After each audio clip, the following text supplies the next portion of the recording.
පින්වතුනි, ධර්මානුකූලව ධර්මානුරූපීව දිවිගෙවමින් ඔබේ දිවිමග යථාවබෝධය පසක් කරගනු පිණිස ඔබට අත්වැලක් සපයනු රිසින් අදත් බෞද්ධ රූපවාහිනියේ විකාශනය වන දායකත්ව ධර්මානුශාසනාවයි මෙලෙසින් ආරම්භ වන්නේ. අද දින මේ උතුම් සදහම් දේශනාව පවත්වන්නට අප සැම කෙරෙහි මෙත් සිතින් අපගේ මැදිරි පරිශ්‍රයට වැඩමවා වදාලා මරදන් කඩවල තෝරුවැව කදිරාගම ඉසිපතන අරණ්‍ය සේනාසනයේ ගරු අනුශාසක පූජ්‍යපාද කොළඹිස්සේ විමුක්තිරතන ස්වාමීන්ද්‍රයාණන් වහන්සේ. පළමුවෙන්ම අප සියලු දෙනා ගරු කටයුතු දේශකයන්න් වහන්සේ සාදුනාදනංවා පිළිගනිමු. සාධු සාධු සාධු. පින්වත්නි, දානයන් අතුරෙන් උතුම්ම දානය වන මේ ධර්ම දානමය පින්කම වෙනුවෙන් ස්වකීය දායකත්වය ලබා දෙන්නේ උදාන් පුතණුවන් ඇතුළු කුලවර්ධන පවුලේ සියලුම ඥාතිහිත මිත්‍රාදිය විසින්. සමන්ත චක්කවාලේසු අත්‍රා ගච්ඡන්තු දේවතා සද්ධම්මං මුනි රාජස්ස සුනන්තු සග්ග මොක්කදං ධම්මස්සවන කාලෝ අයම් බදන්තා ධම්මස්සවන කාලෝ අයං බදන්තා ධම්මස්සවන කාලෝ අයං බදන්තා. නමෝ තස්ස භගවතෝ අරහතෝ සම්මා සම්බුද්දස්ස. නමෝ තස්ස භගවතෝ අරහතෝ සම්මා සම්බුද්දස්ස. නමෝ තස්ස භගවතෝ අරහතෝ සම්මා සම්බුද්දස්ස. දානං භික්ඛවේ පණ්ඩිත පඤ්ඤත්තං සත්පුරුෂ පඤ්ඤත්තං තී. තුන් ලෝකාග්‍ර වූ අරහත් වූ දසබලධාරී සර්වඥ සම්බුදුරජාණන් වහන්සේට අපගේ උත්තම නමස්කාරය වේවා කියලා සාදු කියන්න. තුන් ලෝකාග්‍ර වූ අරහත් වූ දසබලධාරී සර්වඥ සම්බුදුරජාණන් වහන්සේ විසින් දේශනා කරන්නට යෙදුන නෛර්යානික වූත් පරම ගාම්භීර වූත් සී සත් ධර්ම රත්නයට අපගේ උත්තම නමස්කාරය වේවා කියලා සාදු කියන්න. තුන් ලෝකාග්‍ර වූ අරහත් වූ දසබලධාරී සර්වඥ සම්බුදුරජාණන් වහන්සේගේ ඖරස පුත්‍ර බඳු වූ අෂ්ටාරි පුජ්‍යල මහා සංඝරත්නයට අපගේ උත්තම නමස්කාරය වේවා කියලා සාදු කියන්න. බෞද්ධ මාධ්‍ය ජාලේ නිර්මාතෘ අතිගෞරවනීය දරණාගම කුසල ධම්ම පින්වත් නායක ස්වාමින් වහන්සේ ප්‍රධාන පූජනීය මහා සංඝරත්නයන් අවසරයි. ශ්‍රද්ධාකාමී වාසනාවන්ත ගුණවන්ත පින්වත්නි, දැන් මේ පින්වත් පිරිස සූදානම් වෙන්නේ තථාගත සම්මා සම්බුදු පියාණන් වහන්සේ වදාළ නෛර්යානික සීසත් ධර්ම දේශනාව අතර යම්කිසි දහම් කොටසක් ශ්‍රවණය කරලා ධර්ම අවබෝධයක් ජීවිත අවබෝධයක් ඇති කරගන්නට, කුසල පක්ෂය නිසියාකාරයෙන් පරිපූර්ණ කරගන්නට අවශ්‍ය වෙන්නේ ප්‍රඥාවයි. අපි යම් පින්කමක් කරන්න ගියාම, යම් කුසලයක් කරන්නට ගියාම ඒ කුසලය මහත්ඵල මහානිසංස කරගන්නටත්, ඒ කුසලය නිසියාකාරයෙන් සිද්ධ කරගන්නටත් උපකාර වෙන්නේ ප්‍රඥාව. ඒ ප්‍රඥාව ඇතිව කරන කුසල් වලට කියනවා ඥාන සම්පයුක්ත කුසල් කියලා. සෑම කුසලයක්ම ඥාන සම්පයුක්ත කරගන්නට නම් අපට අවබෝධය තියෙන්නට ඕන. ආන්ගේ අවබෝධය ලබා ගන්නට තමයි අපි ධර්ම ශ්‍රවණය කරන්නේ. ආලවක සූත්‍රයේදී බුදුරජාණන් වහන්සේ ගෙන් විමසූ ප්‍රශ්නයේදී උන්වහන්සේ වදාලා මේ ප්‍රඥාව වැඩෙන්නට ඍජුවම බලපාන කාරණය තමයි ධර්ම ශ්‍රවණය කියන්නේ. සුස්සුතා ලබතේ පඤ්ඤා. ධර්ම ශ්‍රවණයෙන් තමයි ප්‍රඥාව ලැබෙන්නේ. එහෙනම් සුතමේ ප්‍රඥාව, මාර්ග ප්‍රඥාව, චින්තාමේ ප්‍රඥාව, ඵල ප්‍රඥාව ලබා ගැනීම පිණිස මෙන්න මේ ධර්ම දේශනාවේ කාන්තෙන්ම හේතු වේවා කියන ප්‍රාර්ථනාව ඇති කර ගන්නට ඕන. පින්වතුනි, අපි අද මාතෘකාව තබා ගත්තේ මේ දානය සම්බන්ධව. මොකද බුද්ධ ශාසනයේ මුල්ම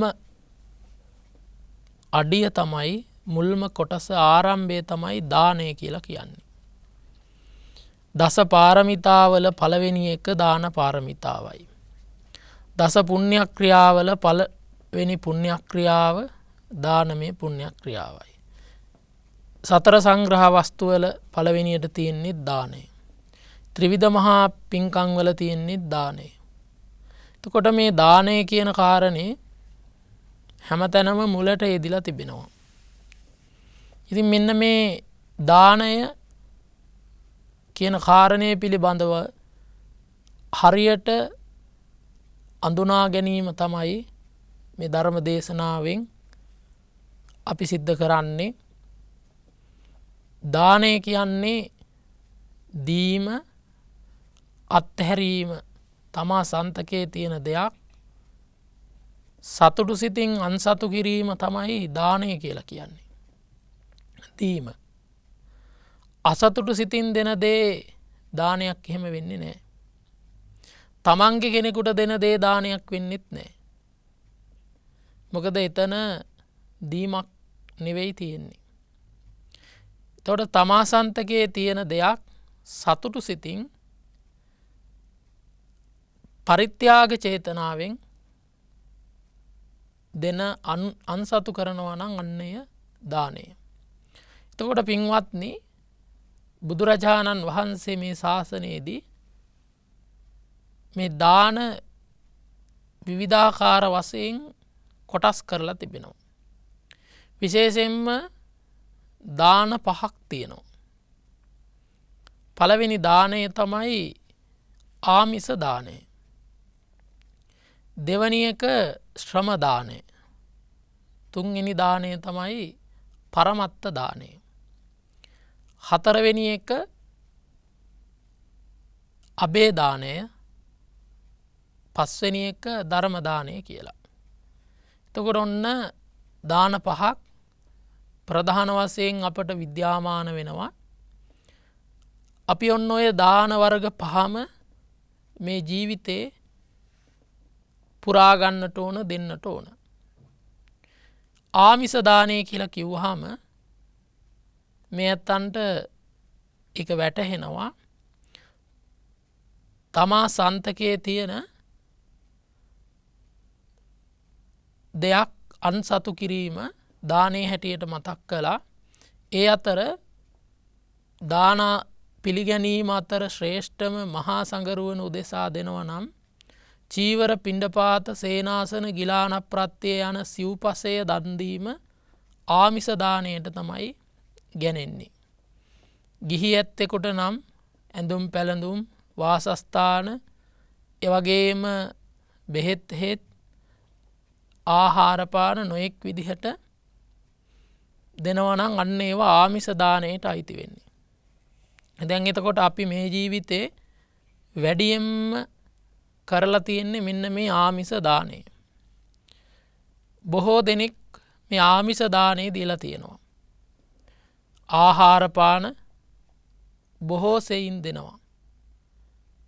නොයෙක් විදිහේ දන් දීම්, අර කියන ජීවිතයකට අවශ්‍ය දේවල් දෙන එක ආමිස දානයේ හැටියට පෙන්වනවා. ඊළඟ එක තමයි පින්වත්නි ශ්‍රම දානය කියලා කියන්නේ. ශ්‍රම දානය කියලා කියන්නේ ශ්‍රමය දන් දීම. වෙහෙර විහාර තමන්ම ඉදිකිරීම, මං මාවත් ඉදිකිරීම. ඊළඟට පන්සල් බෝධිමලු මේවා අතුපතු ගෑම. ශ්‍රමය දීම ශ්‍රම දානය කියලා කියනවා. ආමිස දානයට වඩා ශ්‍රම දානේ ආනිසංස වැඩි. සුමේද මහා තාපසයන් වහන්සේ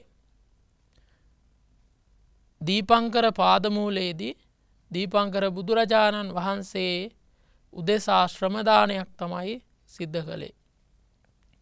4,00,000ක් මහරහතුන් පිරිවරාගෙන එන මාර්ගයේ සරසනකොට ඒ ගම්වැසියෝ සුමේද මහා තාපසයන් වහන්සේත් කොටසක් ඉල්ලගෙන ඒ කොටස පුරවමින් බුදු උපස්ථානයක් කරනවා. අදහස් කරගෙන ඒ පුරවනකොට ඒ කරලා ඉවර කරන්නට කලින් බුදුන් ප්‍රධාන 4,00,000ක් මහරහතුන් වැඩියා.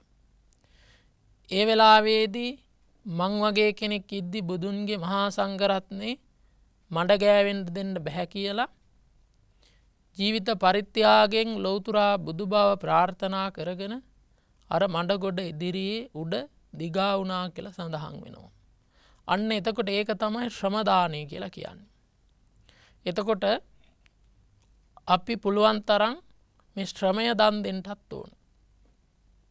ආමිස දානයට වඩා ශ්‍රම දානේ ආනිසංස පක්ෂයේ වැඩි බව සඳහන් වෙන්නේ. ආමිස දානයට වඩා 100ක් ගුණයක ශ්‍රම දානේ ආනිසංස වැඩි කියලා තමයි සඳහන් වෙන්නේ. ඊළඟට පින්වත්නි ඊට වඩා ආනිසංසයි පරමත්ත දානය. මොකක්ද එතකොට පරමත්ත දානය කියන්නේ? තමන්ගේ අඹදරුව දන් දීම. අර දාන පාරමිතාව උපපාරමිතාව හැටියට කියවෙන අඹදරුව දන් දීම. ඊළඟට තමන්ගේ ශරීරයේ අවයව ඇස් දන් දීම, සිවි ජාතකයේදී අන්ධ බමුණාට තමන්ගේ ඇස් දෙක ගලවලා මහා බෝධිසත්වයෝ දන් දුන්නා. සිවි මහරජතුමා එහෙම නැත්නම් ශරීර අවයව වකුගඩු ලේ දන් දීම මේවා අයිති වෙනවා පරමත්ත දාණයට. ඊටත් එහාට ගිහිල්ලා මුළු ජීවිතේම දන් දීම තමයි පින්වත්නි පරමත්ත දාණයට අයිති වෙන්නේ. දහම් සොඬ ජාතකයේදී මහා බෝධිසත්වයන් වහන්සේ ධර්මය උදෙසා ජීවිතයම දන් දෙමින් යක්ෂයාගේ කටට පැන්නා. ජීවිත දානයක් කළා. ඊළඟට සස ජාතකයේදී සස පණ්ඩිතයා වෙලා ඉපදිලා ජීවිත දානය දුන්නා. අන්න එතකොට එය පරමත්ත දානයට තමයි අයිති වෙන්නේ. පින්වත්නි මහා බෝධිසත්වයන් වහන්සේ පාරමී පුරණ කාලයේදී ඇස් දන් දීලා තියෙනවා අහසේ තරු ගානට වඩා. ලේ දන් දීලා තියෙනවා සත්ත මහා සාගරයේ ජලයට වඩා. ඒ වගේම මාංශ දන් දීලා තියෙනවා පොළවේ පස්වලට වඩා. අන්න එච්චර ප්‍රමාණයක්ම බුදු බව පිණිස උන්වහන්සේ දන් දුන්න බව සඳහන් වෙනවා. අන්න ඒ පරමත්ත දානයයි.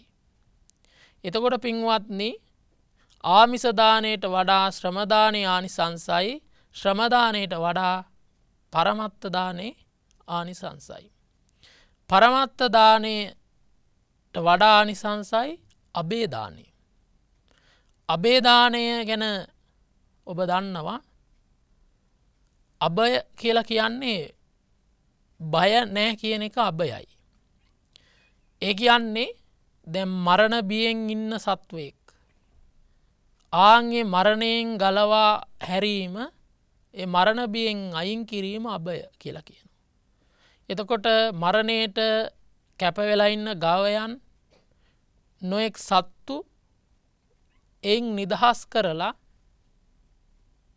ඒ ප්‍රාණියාගේ ජීවිතය සුරක්ෂිත කිරීම අන්න අබේ දානේ හැටියට පෙන්නනවා.